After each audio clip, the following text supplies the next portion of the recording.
Alam nyo ba kung saan nagmula ang kuryente na ginagamit natin araw-araw? Kamusta mga kasyensya? Welcome back to my channel. Samahan nyo akong tuklasin ang isa sa mga pinakamahalagang bagay na bumubuhay sa ating modernong mundo. Ang kuryente.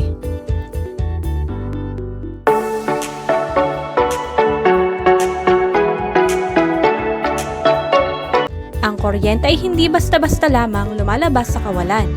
Ito ay isang produkto ng masusing pag-aaral at pagproseso. Unang-una, tara't alamin kung saan nagmumula ang kuryente. Ang pangunahing pinagmumula ng kuryente ay ang mga power plants. Mayroong iba't ibang uri ang mga ito, tulad ng coal power plants, nuclear plants, natural gas plants at renewable energy sources tulad ng wind and solar. Ang iba't ibang uri ng power plants ay may kanya-kanyang paraan ng paglikha ng kuryente.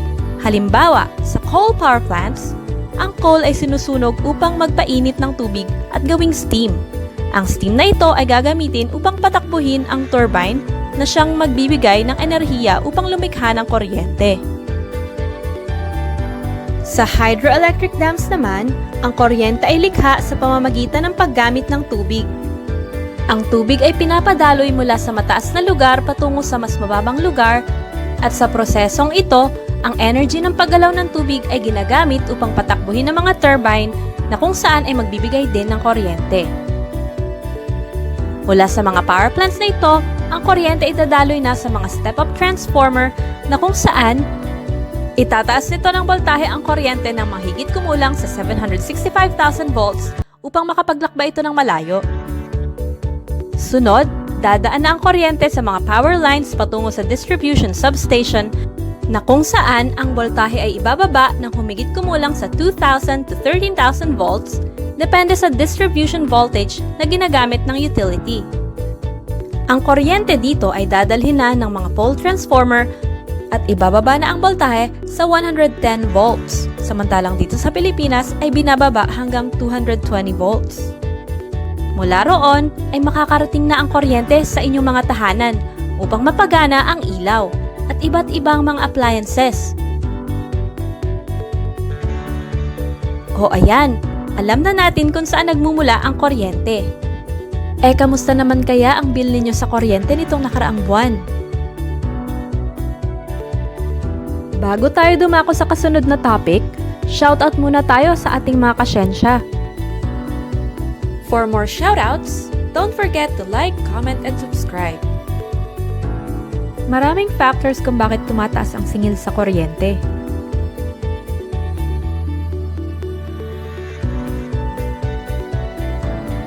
Kaya dapat maging aware tayo sa paggamit nito.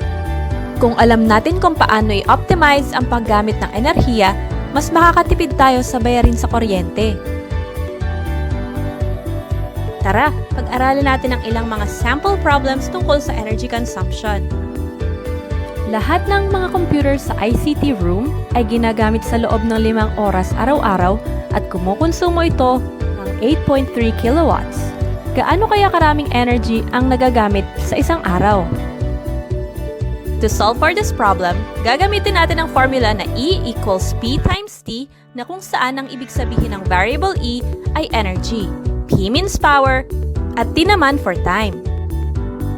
Ang unit of measurement na gagamitin natin for our sample problem sa energy ay kilowatt hours, watts and kilowatt naman sa power, at hours naman sa time.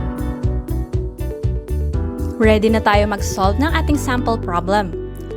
Ano nga ba ulit ang unang gagawin kapag magsosolve ng math problem? Tama! Hanapin muna ang given. Given ang time na 5 hours habang 8.3 kilowatts naman ang power. At dahil nabanggit ko kanina, ang gagamitin na formula, all that's left to do ay i-multiply ang power na 8.3 kilowatts sa time na 5 hours equals 41.5 kilowatt hours. Basic lang, di ba? Dumako na tayo sa sample problem number 2. Kung ang 100 watts na bombilya ay pinapailaw ng 8 oras sa loob ng 20 araw sa isang buwan, ilang kilowatt hours ang makukonsumo ng bombilya? Dahil watts ang given sa ating problem, kailangan natin ito i-convert sa kilowatts. To convert watts to kilowatts, Just divide yung given na 100 watts sa 1,000 and we will get 0.100 kilowatts. Dahil may given tayo na power at time, gamitin muna natin ang formula natin kanina, which is energy equals power times time. Muli, multiply lang natin ang power na 0.100 kilowatts sa time na 8 hours. Anong nakuha niyong sagot? Tama! 0.8 kilowatt hours. Kapag nakuha na natin ang energy, maaari na natin malaman ang total na konsumo ng light bulb for 20 days. I-multiply lang ang nakuhang sagot sa 20 to get our final answer na tama! 16 kilowatt hours. Great job! I-solve na natin ang sample problem number 3. Si Jodel ay nagbayad ng 2,250 pesos sa kuryente. Gaano karaming enerhiya ang kanyang nakonsumo kung ang Meralco ay sumisingil ng 14.88 kilowatt hours? Na-identify nyo na ba ang mga given? Correct! 2,250 pesos na cost and 14.88 pesos per kilowatt hours naman sa company charge. To solve for this problem naman, i-divide lang natin ang cost sa charge. Tara, sabayan niyo ako mag-compute. 2,250 pesos divided by 14.88 pesos per kilowatt hours equals 151.20 kilowatt hours. Easy lang, di ba? Ang pagkatuto sa pag-compute ng electric energy consumption ay hindi lamang makakatulong sa ating personal na buhay, kundi pati na rin sa pag-aalaga sa kalikasan at pagtitipid sa enerhiya.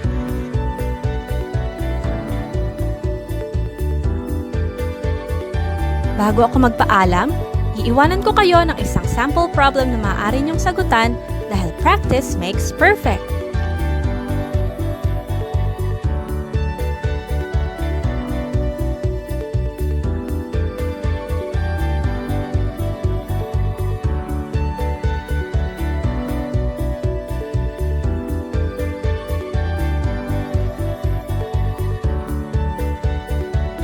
In summary, ang pangunahing pinagmumula ng kuryente ay ang power plants.